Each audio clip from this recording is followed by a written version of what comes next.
Out of 40,000 men who served aboard German U-boats during the Second World War, more than 30,000 never returned. They sank over 2,700 Allied vessels, disrupted shipping routes, killed thousands of sailors, and turned the Atlantic into a hunting ground. This is the dark story behind the U-boat, Germany's most lethal weapon beneath the surface, and easily one of the most terrifying assignments any soldier could ever be given. Let's go back to where it all started. Germany's journey toward undersea warfare began with a lot of trial and error.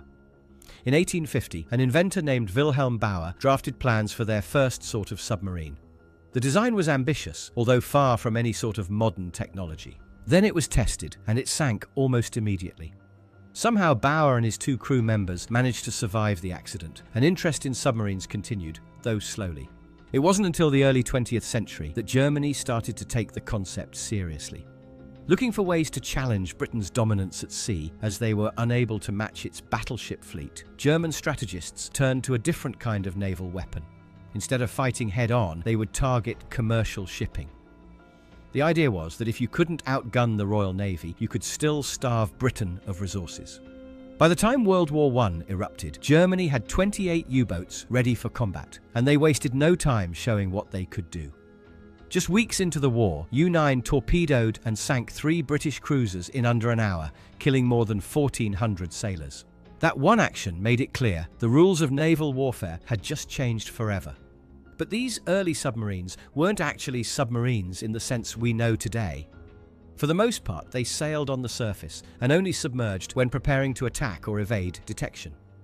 Diesel engines powered them above water and charged onboard batteries. Then, once submerged, those batteries ran small electric motors, but only for a short time. And since they moved slowly and had limited oxygen, they had to resurface frequently, which was their most vulnerable moment. At first, German U-boats followed so-called prize rules. They would stop merchant ships, give the crew a chance to abandon ship, and then sink the vessel. But that system fell apart once the British introduced Q-ships, which were merchant vessels disguised with hidden weapons. Several U-boats were destroyed this way, and commanders understandably quickly abandoned any idea of fairness. What followed was unrestricted submarine warfare, meaning any ship, military or civilian, became a target without warning. One of the most devastating examples was the RMS Lusitania. In May of 1915, it was struck by a torpedo from U-20 and sank off the coast of Ireland. Nearly 1,200 people died, including 128 Americans. The attack triggered global outrage, and it played a major role in bringing the United States into the war, which ironically was a huge factor that would eventually tip the scales against Germany. By the end of World War I, U-boats had sunk over 5,000 ships, but the cost was steep. Nearly 5,000 German submariners were killed, and 178 U-boats were lost. And this was just the beginning, because Germany wasn't finished. The next war would push U-boat warfare to a new scale, darker and deadlier than anything the world had seen before. After World War I, Germany wasn't supposed to have submarines at all. The Treaty of Versailles had made that clear, along with banning a long list of other weapons, but that didn't stop them. German naval planners quickly looked for ways around the rules, and they found them. They opened submarine design bureaus in neutral countries and began developing boats for foreign navies. Officially, they weren't building U-boats for themselves.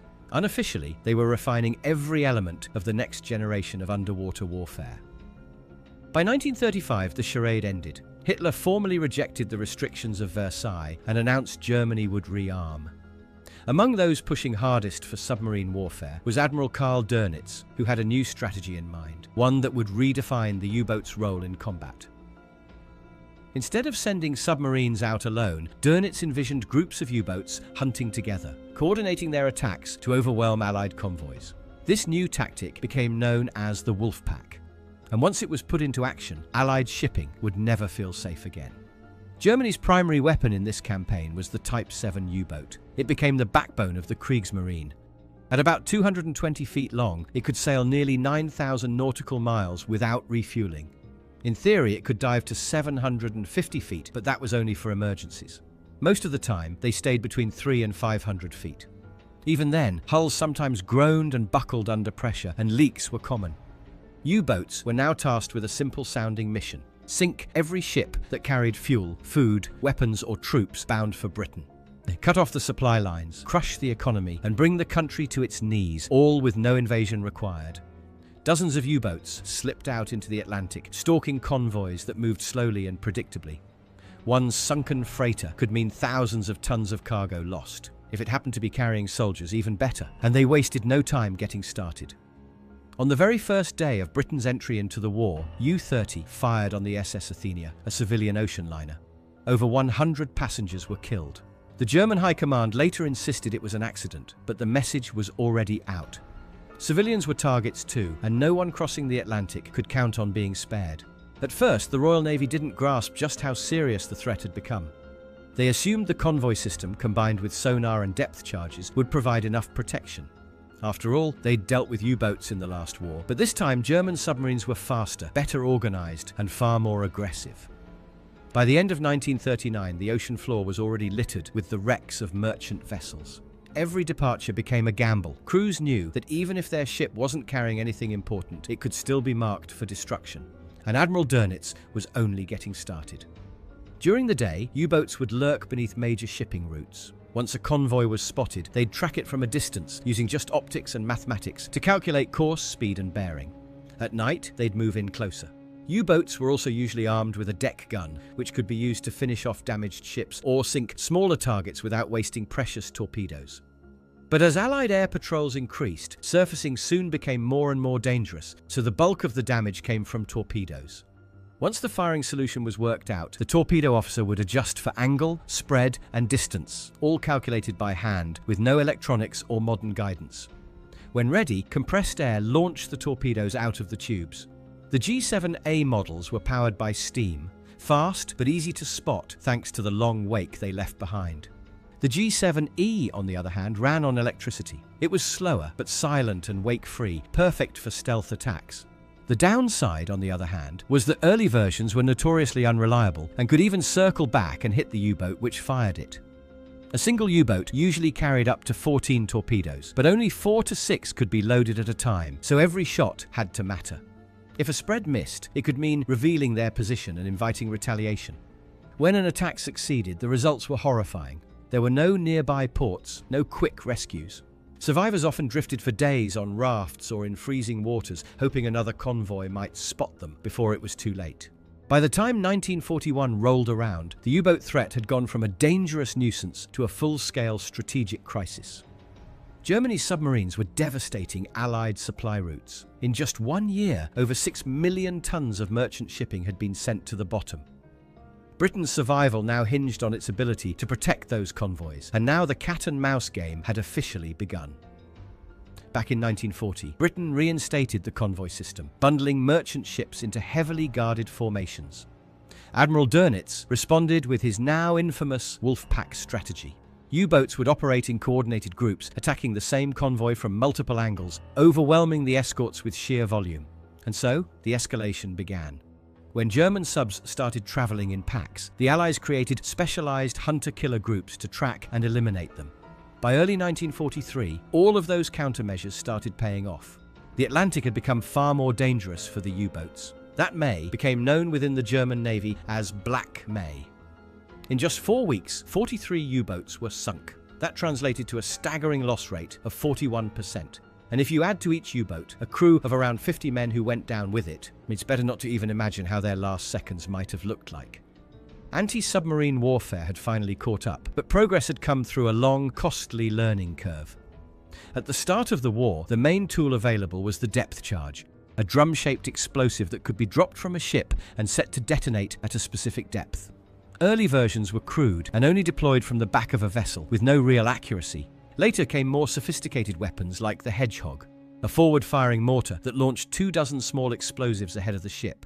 Unlike depth charges, which detonated based on depth, Hedgehog charges only exploded on contact. That meant ships could attack with greater precision and less risk of alerting the U-boat beforehand. When a depth charge exploded close enough to a submarine, the resulting pressure wave could dent the hull, damage internal systems, or force the boat to the surface. At close range, it could crush a submarine completely. But it wasn't just surface ships turning the tide. Aircraft had become a deadly new threat. Long-range patrol bombers were now equipped with radar, spotlights, and depth charges. These aircraft could search vast stretches of ocean and catch U-boats on the surface before they had time to dive. By 1943, no part of the Atlantic was safe. Submarines that tried to surface risked being spotted from the air.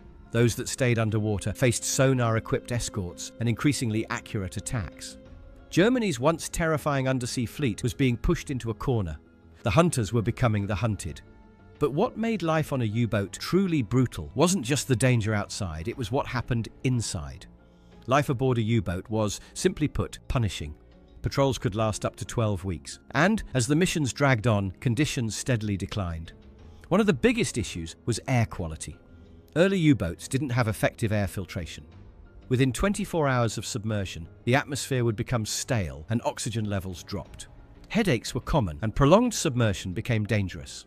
About 50 men were packed into less than 50 cubic meters of living area. There weren't enough bunks for everyone, so the crew hot-bunked, taking turns sleeping in shifts. Only the captain had a private space, and even that was barely larger than a closet. At the start of a patrol, fresh supplies didn't last long. Within weeks, meals were reduced to dry biscuits, canned meat, and whatever didn't spoil in the humid air. Water was rationed to about 2 gallons per man per day, for everything from drinking to washing. In practice, bathing didn't happen. The heat, sweat, and lack of hygiene led to skin conditions so common they had a name: U-boat rot. Sailors suffered rashes, infections, and open sores from the constant damp. One common joke among Allied crews was that you could smell a U-boat before you ever saw one, and that was on a good day.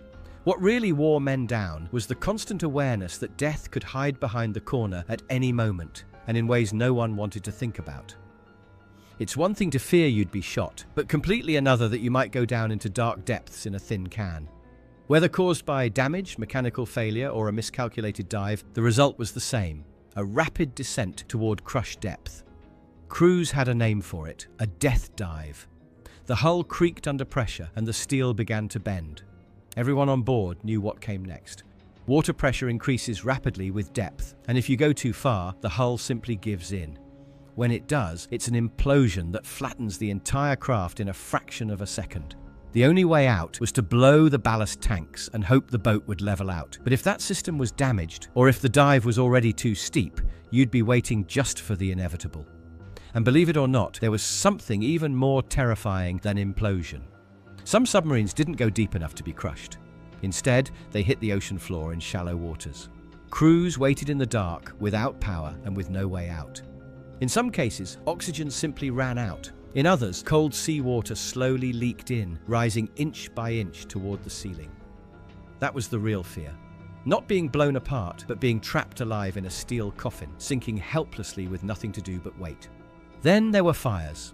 Inside a U-boat, you were surrounded by fuel, batteries, and high-explosive torpedoes. If a fire broke out, putting it out was far from simple. Compartments were sealed with pressure doors to prevent flooding or flames from spreading. But those doors worked both ways. If a fire broke out in one section and the doors had to be shut, anyone left behind was trapped. These were the choices that had to be made, and U-boat crews lived with them. If batteries malfunctioned or were damaged, they could release toxic gases, which could turn lethal in minutes. This is all part of the reason why 3 out of 4 of all U-boat personnel didn't survive the war, going out in one of the most terrifying ways possible. If you'd like to see more content like this, consider subscribing to help us out. See you in the next one.